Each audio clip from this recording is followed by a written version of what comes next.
Taigi sveiki visi, mano vardas yra Mindaugas Montvilas ir dauguma jūsų tikriausiai mane kažkiek pažįstate iš mano tinklalaidžių su Edvinu ir neredaguota kanalo. Kažkas galbūt pažįsta mane iš mano Facebook'o parašinėjimų, kur ten būna įvairių ir rimtų, ir pusiau rimtų, ir juokų, ir kontroversiškų pareiškimų. O šį kartą aš sveikinuosi iš savo nuosavos studijos ir iš savo nuosavos laidos, tinklalaidės. Ir visų pirma, apie ką bus šita mano laida, kokios bus temos, kokia stilius, tematika, formatas. Iš tikrųjų, aš kol kas dar nesu pilnai apsisprendęs. Be abejo, bus tie dalykai, nuo kuriuo aš ir pradėjau savo bendradarbiavimą su Edvinu, tai yra Jungtinės Amerikos valstijos vidinė politika ir visi tie reikalai, kurie dabar daugam galvoje, bet taipogi bandysiu paliesti ir kitas temas globales, ir galbūt ir technologinės, ir susijusios su akcijų rinkomis ir viso kitus dalykus, kuriais aš aktyviai domiuosi, tarkime, neapeinant ir mano juokų, ir sąmokslo teorijų, ir toli siekiančių interpretacijų, ir istorinių nukreipimų, na ir visko. Čia į galą dar tikrai visko nesuplanavau ir nesustrategavau ir neapsisprendžiau. Ir po teisybė, jeigu taip visai sąžiningai, galbūt net norėčiau daryti kažką tai panašaus, tokio kaip po piktą sąmokslo teorijų laidą Aleksas Džonsas pas Joe Roganą, bet tikriausiai nepavyks, galbūt nėra tiek pakankamai ekspresijos ir naglumo, bet žiūrėsim, išsiaiškinsim apie viską proceso eigoje. Bet dauguma bus rimti ir pusiau rimti dalykai, bet turėkite omenyje, kad ne viskas. Ir vienintelis turbūt dalykas, dėl kurio esu tikrai apsisprendęs labai tvirtai, kad bus pavadinimas. Tai bus pramoginis apokaliptinis info show, pabaiga jau arti. Na ir dar kitas dalykas, šios tinklalaidės neabejotinai bus trumpesnės, glaustesnės ir labiau koncentruotos nei mano išstojimai neredaguota kanale su Edvinu. Nes galiausiai aš čia visada galiu įrašyti, ką noriu pasakyti. Ir manęs neriboja nei blogeriukas, nei dar kažkokie kiti dalykai. Taipogi nebijokite pas Edviną, irgi tikiuosi kartais dar nueisiu su Edvinu, nesusipykome ir tęsime tą bendradarbiavimą. Bet šitos mano tinklalaidės yra visiškai mano produktas, mano kūrybinis formatas, mano kūrybiniai eksperimentai ir mano temos. Tai tiek turbūt būtų įžangos, ne? O dabar pradedam tą mūsų pilotinį epizodą ir jeigu jau pradėt apokaliptinį info show, reiškia, turbūt reiktų pradėti nuo ten, nuo kur ir prasidėjo mūsų tą visą judėjo krikščionišką civilizaciją, kaip Amerikoje mėgstama pabrėžtinai sakyti. Pas mus kartais sakoma krikščioniška, Amerikoje visi pabrėžia judėjo krikščionišką ir tai turbūt yra teisinga, ne? Ir ten yra pradžia ir jeigu remtis tais pačiais šaltiniais, ten tikriausiai reiktų ieškoti ir pabaigos ir galiausiai turbūt toje šventoje žemėje ir bus tas, kas visi žinote tą terminą Armagedonas, ne? Tai jeigu mes jau darom apokaliptinį info show ir laukiame Armagedono, tai pagal visas pranašystės tai ten ir turėtų būti. Ir pats terminas Armagedonas, ar ne, yra kilęs iš hebrajų kalbos, yra Ar-Megido, kas tiesiogiai išvertus reiškia Megido kalną. Ir tenais pačioje pabaigoje, arba kaip turbūt angliškai kalbant skamba grėsmingiau end times, kai ateis tie jau pabaigos laikai, tenais turėtų įvykti tas galutinis mūšis tarp yra įvairių interpretacijų tarp ko ir taipogi yra įvairių nuomonių ir interpretacijų, ar kalbama tą Megido konkrečiai fizinę vietą, ar ten yra kažkokia perkeltinė prasme ta vieta, nes jeigu taip jau kalbant konkrečiai tiesioginė prasme, tai yra Izraelija, dabartinėme Izraelija, šiaurinėje jo dalyje, šalia vakarų kranto, netoli Galilėjos ežero arba jūros, kaip senovėje buvo vadinama, yra toksai Megido kalnas, arba, jis nėra tikras kalnas, kalva, net ne kalva, bet tai yra dirbtinis kalnas, kuris susidarė, kadangi ten tūkstančiais metų buvo civilizacija ir urbanizacija, tai statant metai iš metų, šimtmetis po šimtmečio pastatus vieną ant kito, galiausiai susiformavo kalnas. Angliškai tai vadiname telais ir jie nėra jokia retenybė artimuosiuose rytuose.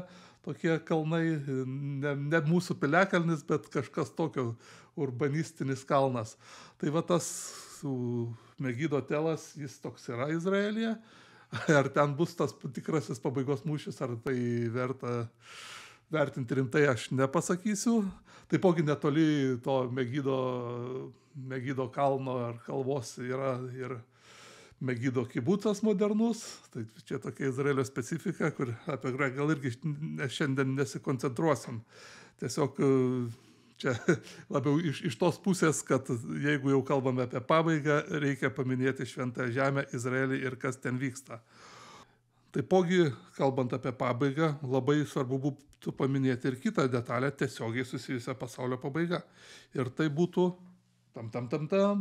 karvės. Šitoje vietoje aš dabar jau matau, kaip visi pradeda kraipyti galvas ir karvės čia prie ko čia, ar Montvilas vėl bandys čia apie šiltnamio efektą sukeliančias dujas, CO2 metaną ir tvarumą, kažką iš tos operos. Na, aš pripažinsiu, ta tema tvarumas taipogi yra tikrai labai apokaliptinė ir šiuose laidose mes be abejo tikrai būsime, pakalbėsime apie ją įvairiais aspektais ir įvairiais pjūviais, apžvelgsime visas tos grimasas, bet šioje būtent laidoje ne apie karvių išskyras ir metaną, o kitą aspektą, kuris yra apokaliptinis ir susijęs su karvėmis, bet jeigu labai specifiškai, tai susijęs su net ne karvėmis, o telyčiomis. Ir čia, jeigu čia kokie nors asfalto vaikai žiūri, net atitrūkę nuo žagrės, tai telyčios yra jaunos karvės, dar neapsiveršiavusios. Ir jeigu dar konkrečiau, tai kalbame net ne apie bet kokias telyčias, o apie specifiškai telyčias Šventojoje žemėje ir net ne apie bet kokias telyčias Šventojoje žemėje, o apie raudonasias arba netgi raudonplaukės telyčias Šventojoje žemėje. Nu ir čia šitoje vietoje visi galvoja, kokia čia šiza, bet palaukite, čia bus paaiškinta, apie ką mes čia kalbame. Yra toks dalykas ir tai, kaip sakant, susijęs su istorija ir su religija ir kaip tikriausiai suprantate, kalbant apie visus pabaigos scenarius ir ypač jeigu priimant tos scenarius artimuosiuose rytuose, tas yra labai svarbu. Religija ir istorija labai svarbu. Taigi šių metų sausio mėnesį, kai Hamas atstovas Abu Baida pradėjo kalbą skirtą 100 dienai karo Gazos ruože, vienas dalykas, kuris, kai kam įstrigo, kad jis minėdamas priežastis ir motyvus, kodėl jie surengė tas spalio 7 žudynės, jis pasakė, kad žydai į Šventąją žemę atvežė raudonas karves. Taigi, what the fuck, ne? Kokias raudonas karves, apie ką čia? O iš tikrųjų tos karvės, čia reikia pasakyti, yra visiškai tikras dalykas, čia nėra jokios metaforos, jokio perdėjimo, jokios alegorinės prasmės ieškoti nereikia. Yra iš tikrųjų į Izraelį atvežtos tikros fizinės raudonplaukės telyčios iš kūno ir kraujo, kurios dabar ganosi saugioje ir slaptoje vietoje Izraelyje. Ir reikalas yra tas, kad kai kurie ultraortodoksai žydai, o taipogi čia šitoje vietoje labai reikia pabrėžti ir kai kurie ypač tvirtai tikintis JAV krikščionys evangelikai yra šventai įsitikinę, kad raktas į žydų šventyklos ir Jeruzalėje atstatymą ir Mesijo iškvietimą yra raudonplaukės karvės. Tai dabar dar šiek tiek dėl terminų, kas kalbant žydų šventyklas Jeruzalėje, ne? Kas nežino, kas žino, gal galės praskipinti, bet reikia būtinai paaiškintas terminus, kad žydų ir Izraelio istorija neatsiejama ir susijusi su Jeruzalės šventyklomis, kurios žymė ne tik ir ne tiek konkrečius pastatus, bet ištisus periodus. Ir tie periodai tęsiasi ilgus amžius ir visa tai buvo gerokai prieš tai, negu mes pradėjome fiksuoti savo istoriją. Tai kalbame apie visiškai kito lygio istorinę atmintį. Tai kai kalbama Izraelio kontekste apie pirmąją šventyklą, arba dar vadinamą Saliamono šventyklą, tai kalbama apie tai, kas buvo pastatyta 957 metais prieš Kristų. O jau 587 metais prieš Kristų tą pirmąją šventyklą apgulties metu sugriovė babiloniečiai. Na ir tame pačiame 6 amžiuje prieš Kristų buvo ta šventykla atstatyta, bet jau kaip antroji šventykla arba Erodo šventykla. Tai buvo rekonstruota tos pirmosios šventyklos versija. O ir dar po 600 metų ją sugriovė jau 70 metais po Kristaus romėnai. Taigi dabar, kad ją atstatyti ir pastatyti tą, kaip žydai vadina, trečią šventyklą, ultraortodoksai žydai turi nuorodą toj Biblijos skaičių knygoje, tenais yra parašyta, kad izraelitai privalo paaukoti raudoną telyčią, neturinčią defekto ar dėmės ir niekad nebuvusią po jungų. Ir tik tai tada jie galės atstatyti ar pastatyti tą trečią šventyklą. Ir čia reikia pažymėti, kad šitie žmonės viską supranta labai pažodžiui. Šventajame rašte parašyta, parašyta net netikliai ne vieno plauko, parašyta, kad gali būti 2 plaukai, ne raudoni, gali būti tik 2 plaukai, ar tai juodi, ar balti, bet šiaip turi būti grina kraujė, raudonplaukė, arba ryža ta telyčia. Ir juokitės, nesijuokite, bet žydai, kai kurie jų organizacijos, ilgus metus ieškojo tokių tobulų raudonplaukių telyčių. Yra netgi tokia organizacija Uvnė Jeruzalėm ir jos vadovas Icakas Mamo po ilgamečių paieškų galiausiai surado, kur galima gauti tų raudonplaukių telyčių. Ir žinote, kaip sakant, šitoje vietoje sutapktų man šitaip, ši veislė yra veisiama būtent ten, kur gyvena geriausi Izraelio draugai pasaulyje, o tai yra būtent JAV krikščionys evangelikai. Ir jeigu dar tiksliau, kalbame pačią krikščionių evangelikų galim turbūt širdį Jungtinėse valstijose, Teksaso valstija. Ir būtent toje valstijoje yra veisiama tokia karvių rūšis, vadinama raudonosios Teksaso Anguso karvės. Taigi šita žydų organizacija, kaip jau minėjau, ir jos vadovas, jie nuėjo, kaip sakant, pun intended, kryžiaus kelius ir galiausiai suorganizavo, nes netgi yra įstatymai, kurie ten draudžia tų galvijų eksportą, bet kad tas telyčias importuoti į Izraelį, ta organizacija netgi apėjo tos įstatymus, klasifikuodami tas telyčias kaip naminius gyvūnus. Ir jos dabar viskas, jos jau ganosi saugiai Izraelyje ir nors formaliai tai yra naminiai gyvūnai, bet joms nenusimato ilgas gražus gyvenimas, jų likimas yra numatytas, jų laukia didžiulis baltas aukuras, ir ant kurio jos bus sudegintos, ir jos specifiškai yra netgi žemės sklypas su vaizdu į Alyvų kalną Jeruzalėje. Ir tos organizacijos vadovas Icakas Mamo sakė, kad ceremonija turi būti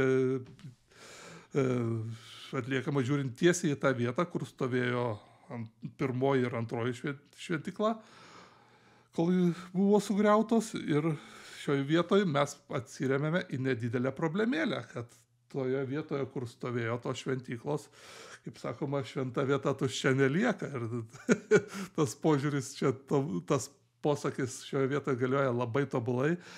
Toje numatomoje trečiosios šventyklos vietoje jau stovi šventykla ir ji vadinasi Al-Aksos mečetė ir su jos uolos kupolu. Ir tai yra, kaip jau žinote, turbūt viena švenčiausia islamo vietų.